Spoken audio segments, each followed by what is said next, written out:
Death is but a statistic, Captain Jarvis said nonchalantly as he stepped over the still-smoking corpse of a Zilmaran warrior. His cavalier remark sent shock waves through the alien audience. Captain Jarvis, a rugged man with a scarred face and eyes that had seen too much, seemed oblivious to the impact of his words on the gathered alien dignitaries. He continued forward, the human contingent behind him marching in perfect unison, their expressions as impassive as their leaders. The scene was the Grand Hall of Unity on the planet Izar, where representatives from various star systems had gathered to discuss a recent string of border skirmishes.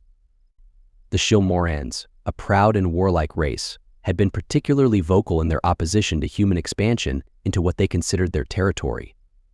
Tensions had been high, but no one had expected the conference to start with a death, or rather, with the humans' casual treatment of it. High Chancellor Zern, a towering figure with deep-set, multifaceted eyes, struggled to maintain his composure. "Captain Jarvis, you have just stepped over the body of one of our finest warriors. Does this not concern you?" Jarvis stopped and turned to face the Chancellor, a hint of a smirk playing at the corners of his mouth. "Concern me?" "No, Chancellor Zern, it does not. Death is an inevitability. It's not something we humans fear." Murmurs rippled through the hall.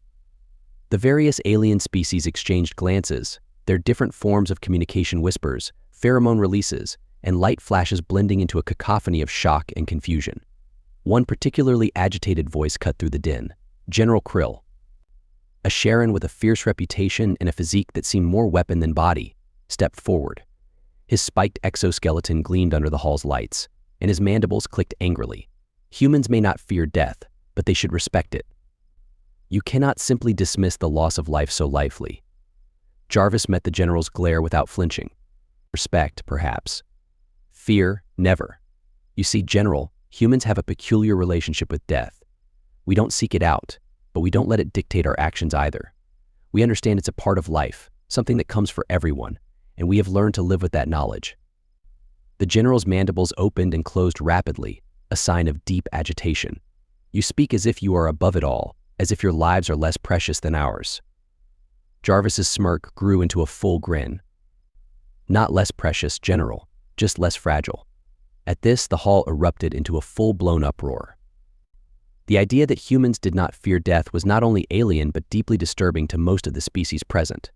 For the Shilmorans, whose society was built on a strict code of honor and respect for the fallen, this casual attitude was almost blasphemous.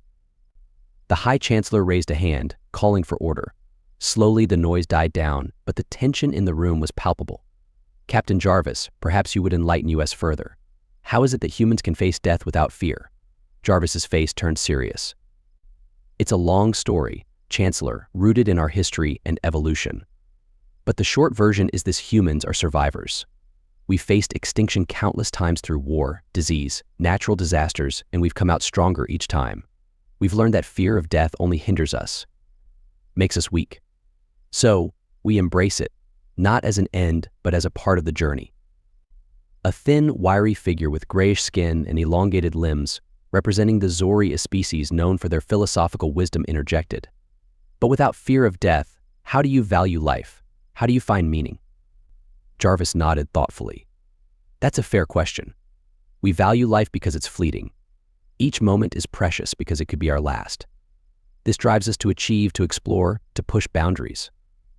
The lack of fear doesn't diminish the value of life, it enhances it. We're not reckless, we simply refuse to be paralyzed by the inevitable." General Krill's eyes narrowed. "Then perhaps it is time to test this lack of fear." He gestured to one of his guards, who brought forward a device that looked ominously like an execution tool. "Will you face this, human?" Before Jarvis could respond, a young soldier from his contingent stepped forward. "Allow me, sir." The soldier, barely out of his teens, but with the hard look of a seasoned warrior, faced the general. "I am Private First Class Michael Hayes, and I volunteer." The room fell silent as Hayes stood resolute. The device hummed to life, its purpose clear and deadly. Without hesitation, Hayes placed his hand on it, and a bright flash filled the room. When the light faded, Hayes stood unharmed, a slight burn on his hand, the only evidence of the device's power. General Krill looked at the human soldier with a mixture of respect and confusion. "Why did you volunteer? Do you not value your life?" Hayes met his gaze steadily. I value my life, General, but I value my comrades, my mission, and my species more. Death is just a part of the duty. Captain Jarvis stepped forward, placing a hand on Hayes's shoulder. You see, General, Chancellor, it's not that we don't value life, we just don't fear death. It's a subtle difference, but it makes all the difference in the universe. As the human contingent continued to the negotiation table, the aliens present were left to ponder this shocking revelation. The humans were unlike any species they had encountered before, and in the back of everyone's mind, a single thought lingered: if humans did not fear death, what else were they capable of? The room remained tense, the weight of the humans' revelation hanging heavily in the air. Captain Jarvis, standing tall and unyielding, eyed the assembly with a mix of defiance and anticipation. He knew that the impact of their philosophy had only just begun to sink in. High Chancellor Zern, striving to maintain control of the situation, cleared his throat. Captain Jarvis, Private Hayes, your demonstrations are enlightening. However, understanding your mindset does not necessarily mean we accept it. The Shilmorans and our allies believe that the fear of death is what keeps societies in check, maintaining order and preventing chaos. Jarvis nodded. We understand your perspective, Chancellor, but our history has taught us differently. We believe that facing death head-on makes us stronger, more resilient. It's a fundamental part of what makes us human. General Krill's mandibles clicked sharply. Perhaps it is time to put your resilience to the test in a more substantial manner. The room fell silent again as Krill's words hung ominously in the air. Jarvis could sense the shift.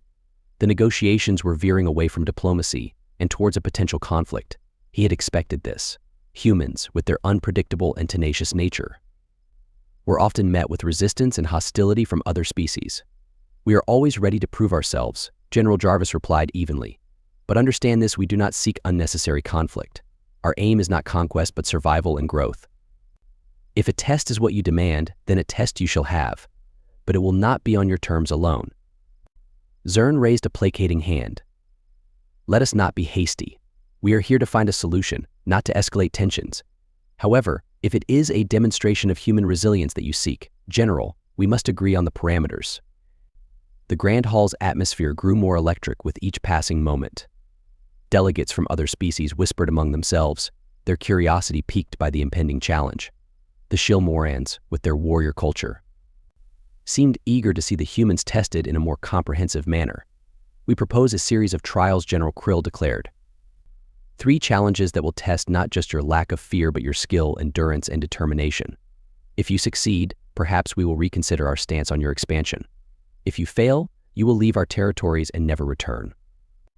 Jarvis exchanged a glance with his second-in-command, Lieutenant Harris. Harris, a stoic man with a sharp mind and a talent for strategy, gave a slight nod. We accept your challenge, General, but be warned, we will not back down, and we will not back down, and we will not be underestimated. The alien assembly buzzed with renewed interest. The tension was palpable as the details of the trials were quickly ironed out. The first trial would test physical endurance and combat prowess. The second would focus on strategy and intelligence, and the third, a test of survival in the harshest conditions the Shilmorans could devise. The first trial was set to begin immediately. The Grand Hall transformed into a coliseum-like arena, with alien spectators filling the seats. At the center, a series of combat obstacles and various weapons awaited the contenders. Jarvis and his team prepared themselves, donning lightweight combat armor and checking their equipment. General Krill stood at the edge of the arena, his eyes gleaming with anticipation.